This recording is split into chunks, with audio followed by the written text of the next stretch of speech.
sobre as obras minhas que se encontram, né, no acervo da UFES, o acervo do GAEU, né, acervo da UFES, eu posso falar antes um pouco também, né, sobre a minha relação com essa própria galeria, com esse percurso dessa galeria, que é muito, muito longo, né, desde que ela foi criada, em 1978 aproximadamente, final da década de 70, né, quando tinha o programa Bolsa Arte, a gente expunha trabalhos aqui nessa galeria, nesse espaço.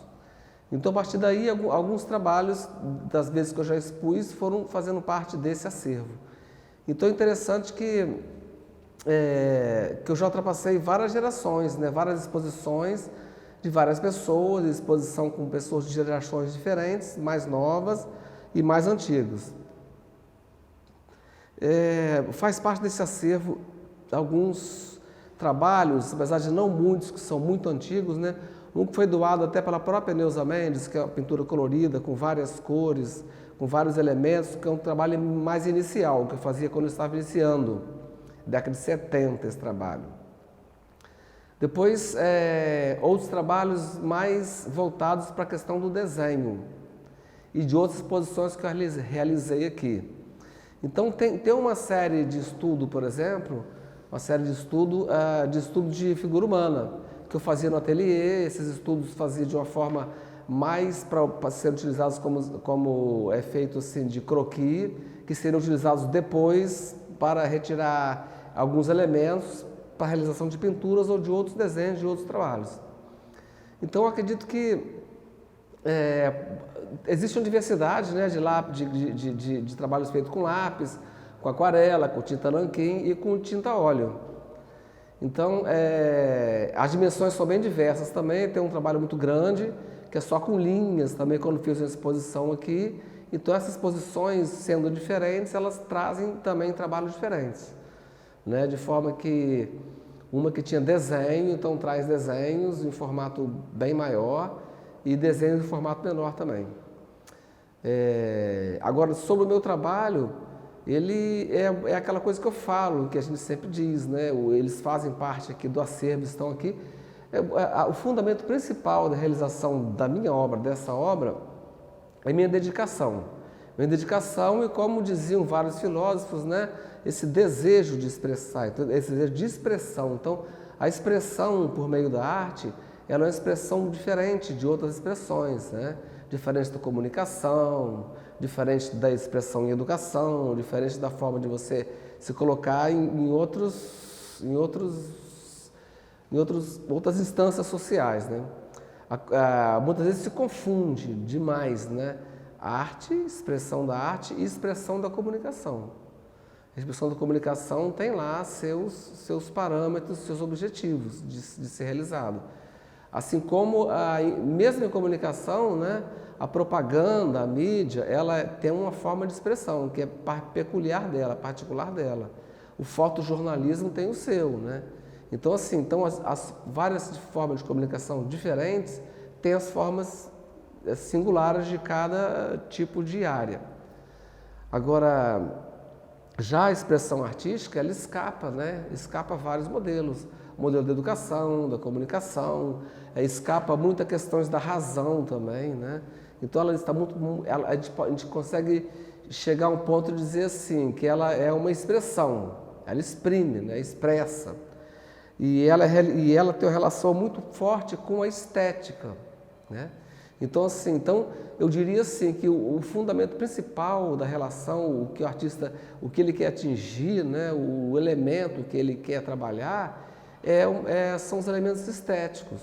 Então, esses elementos estéticos, eles são relacionados com os sentidos, né, do paladar, do olfato, da audição, do tato, e um dos principais que a gente fala, né, pelo menos a arte tradicional falava mais assim, a arte moderna também, que é o sentido da visão, né? Mas hoje os sentidos hoje se dão de uma forma geral, todos, né? Do olfato, do som, a gente sabe que todos eles chegam juntos. Então, a arte, ela chega embaralhando, né? Ela, como dizia Deleuze, a arte ela é um acúmulo, né? Várias facetas de sensibilidade. Ela acumula sensibilidade, né? A razão ela traz função, né? A filosofia traz fala sobre questão de conteúdos, né? Sobre questão de conceito. Então a filosofia ela é conceitual, ela fala, e o conceito sempre muda também. No entanto, a arte ela chega como um aglomerado, né? Aglomerado de sensibilidades, todos misturados, um sobre o outro, um se misturando com o outro, e aí ele vem e traz determinada, desperta alguma sensibilidade na pessoa, no espectador, na pessoa que vê a arte. Então eu participei as exposições que eu participei, teve exposição sobre anotação, que eu lembro muito bem, que era exposição sobre vários desenhos. Estava expondo junto comigo Eupídio Malaquias, eu trouxe trabalhos meus também, outros artistas também, Edésio. Então, assim, eram os estudos que os artistas faziam. Então, alguns estudos que eu fiz foram colocados em exposição, assim como estudo de outros artistas, mais relacionados a desenho. Já outro eram dimensões maiores, né, que eram chamados emaranhados, que eram rabiscos, que foram feitos, tal, relacionados com questões de desenho. Já participei de várias exposições coletivas também, sem esquecer também, na histórica mostra do tarô, que teve acho que uma quantidade mais significativa de artistas e na qual as expressões se demonstraram totalmente diferentes uma das outras, né?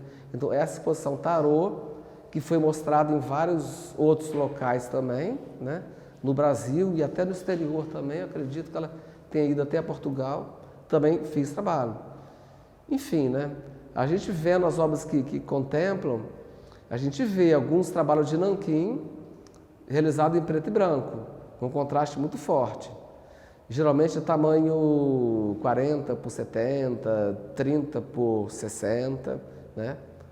Outros de grafite, com lápis de cor, e uma aquarela muito, muito leve também, né? Tudo de uma figura de modelo humano posando, né? Para ser desenhado. E a pintura que eu falei no início, uma pintura com muitos detalhes, né? Com muitas cores, da qual a gente pode ver que, considerando eu estava iniciando, né, minha carreira na década de 80, então quando o artista está iniciando, ele tem uma coisa, coloca mais elementos no trabalho, muitas vezes, né? Nem sempre, né? O meu caso foi esse. Então, hoje eu vejo que alguns daqueles elementos são ampliados. Então, nós vemos detalhes daquela obra, né, ampliados, mas a gente dá para observar, né, das obras iniciais e das obras finais sobre como que fica, né, a mesma sensibilidade da cor e do desenho, né, conforme vários autores falam sobre isso. A própria Rhoda Kellogg, Arne Stern, que consideram que o desenho do artista, a obra dele, né, desde o início até o fim, geralmente ela é muito parecida. Pois é, interessante também sobre essa questão desses materiais utilizados, que tem dois materiais, né, no trabalho todo que eu faço, que são os materiais mais constantes. Papel, né, material muito simples, grafite, e hoje, né, com mais força, né, a tinta acrílica. Que praticamente hoje, né, geralmente eu tenho lidado mais recentemente com a acrílica e pincel, né, e tela, tecido. Então, a base utilizada, né, dos materiais, existe uma variedade grande, mas fundamentalmente, né, os dois materiais mais utilizados seriam o papel e, sobre o papel, materiais de desenho, né, mais corriqueiros, como lápis, muita coisa de colagem também, e a tinta bastante dissolvida, aquarelada às vezes, né, em papéis mais grossos, e a tela, né, um trabalho que é mais antigo, que é a pintura tinta a óleo, né? Quando geralmente usava tinta a óleo. Hoje a pintura a óleo é substituída pela pintura acrílica, com tinta acrílica, é uma pintura muito mais rápida, não mais rápida, esse termo é muito assim, eu digo assim, ela é mais prática em função de você depois, ela é dissolvida em água, né? Então isso já traz uma diferença. Depois você para limpar os materiais, você passar de material para outro, e a secagem é muito mais rápida. E ela traz, né, toda uma elasticidade, uma durabilidade bastante similar à da pintura a óleo, né? E algumas vantagens ainda que ela não, a pintura a óleo pode craquelar com o tempo, com mais facilidade, né? Já a tinta acrílica, apesar de não ter passado assim séculos ainda que ela é utilizada, né? Mas já existe a previsão de que esse fator de craquelar e dela quebrar e de sumir, né? Ele é menos provável que aconteça. Especialmente também a própria evolução da química, né? A química utilizada hoje, as experiências que são feitas, se você utiliza marcas, né, no mercado que são mais idôneas, então essas marcas elas já garantem, né, uma qualidade melhor. E a gente acredita, né, que está usando acrílico como um material, entre aspas, né, permanente. Entre aspas, porque nada é permanente também. Né? E eu queria que o senhor falasse mais um pouco também sobre o seu, porque a Neuza, aqui nesse relatório que nos passaram, fala que o senhor participou de vários momentos importantes aí dos 30 últimos anos da arte do Estado. E vou ler aqui. César Cola presenciou e participou de alguns momentos vitais das últimas 3 décadas do Estado, né, que renovaram a cultura política e o comportamento capixaba. Queria que você falasse um pouco desse seu envolvimento com essas 3 gerações, né? Exatamente, foram muito tempo, né, que eu trabalho e com muita insistência, né, com muita perseverança. Essa perseverança no sentido assim,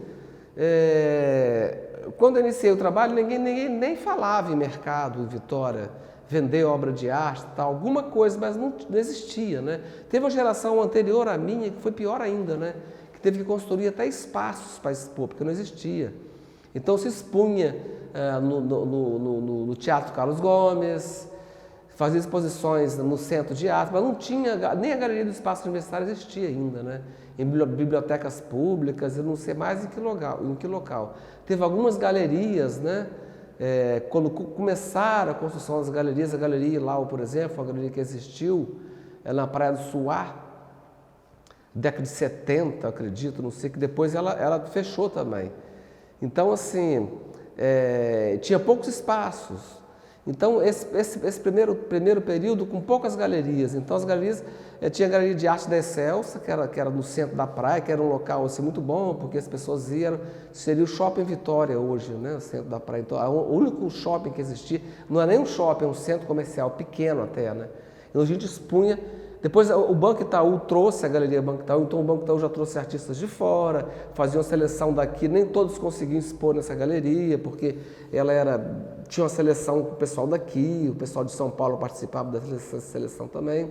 Aí selecionava e levava artistas daqui para expor em outras galerias de Itaú, no Brasil também. Aí depois foram aparecendo as galerias diferentes, né? Então, isso sim, isso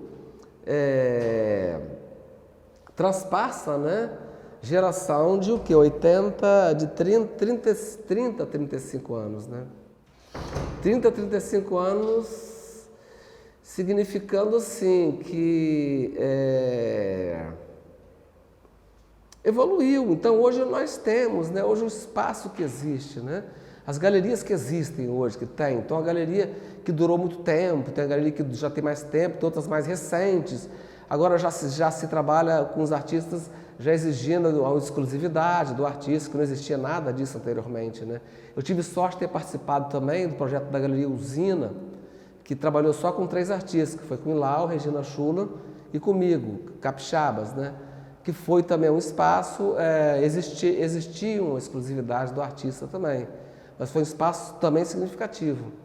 Então, de lá para cá, veio vindo galerias que duraram mais tempo, igual a Galeria na Terra e outras que foram galerias que foram formadas e que fecharam. Então, essas várias idades, né, esse percurso, né, de tempo, né, a gente pode dizer significativo que já houve parcerias com diferentes artistas. Então, já fiz com artistas mais jovens, artistas já mais antigos também, né?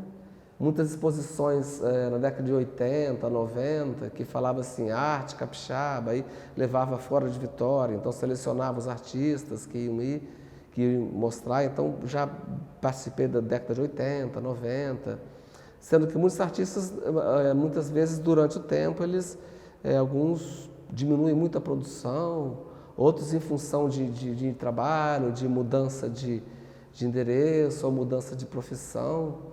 Ou então desistiram, né, de tanto ficar produzindo e não vender. Então, isso é uma coisa crucial também, né? Você vai fazendo, tem anos que você tem, geralmente você não tem um retorno, né? Não tem um retorno. Então a gente busca, isso quer dizer, isso não é só uma coisa de Vitória, de Espírito Santo, de outros estados, talvez de alguns países também, né? Ter um outro trabalho, uma outra renda que possa te garantir a sua profissão de artista, sendo que isso pode vir, né, a atrapalhar seu processo criativo, né, também. Mas eu sempre tive uma outra atividade que me dava sustentação para continuar expondo, mas eu sempre, de alguma forma, por meio dos tempos, às vezes eu paro e vejo o que sucedeu, né, sempre conseguia vender quadros também, não muito, né, mas ele sente que hoje, né, hoje você tem um mercado. E eu acho que ele existe em função dessa persistência mesmo de artistas, né, que vieram antes de mim, que continuam existindo, alguns que vieram da minha geração adiante também, né, que se nós tivéssemos desistido, não vou fazer mais porque não existe mercado, porque não existe valorização, né? Valorização de valor, né, valor intelectual, valor de cultura, eu acho que existe, né? Dizer que não existe é difícil. Mas a valorização que necessita, assim, dessa coisa do mercado, né? Que a gente pode dizer que Belo Horizonte existe, mas se você conversa com um artista de Belo Horizonte, ele fala que também não tem tanto. Se você conversa com um artista de São Paulo, alguns dizem, né, que eles têm que ter uma outra coisa. E a gente vê artistas de São Paulo, consagrados e tal, que eles são funcionários do Estado, etc. E tal. Igual nós, aqui, a mesma coisa. A grande parte dão aula em faculdade, universidades federais, igual a Vitória. Agora, alguns alcançam assim, um mercado, uma coisa surpreendente, tipo Daniel Senise, tipo Jorge Guilherme talvez tenha alcançado, né? Alguns assim, que a gente aponta, dá até para apontar em 2 palmas da mão, né? 10 artistas, né, no Brasil, enfim, né? Em Vitória talvez a gente possa apontar 2, 3, não sei como que seria isso, né? Mas a gente está sempre nesse estado, né, de persistência, não em função disso só, de que a coisa continua existindo, mas a gente fica, é como se fosse um chamado, uma vocação, né? É quase uma coisa, uma vocação para alguma outra coisa que não dê dinheiro, mas que você não consegue largar aquilo, né? Cachaça, gostar muito, desejo, não vivo sem isso, né? A gente fala, não vou pintar mais não vou fazer mais nada, porque teve aquela exposição importante, me chamaram, eu pus exposição, tantos quadros bons, não vendi nada, vou parar, não quero fazer mais nada. Mas acho que a pessoa, quem tem essa vocação, né, é quem consegue persistir, porque realmente a arte, ela não a compreensão da arte é muito complicada, ela é muito difícil, e muitas vezes ela só vem com o tempo também, né? Só muitas vezes depois, né?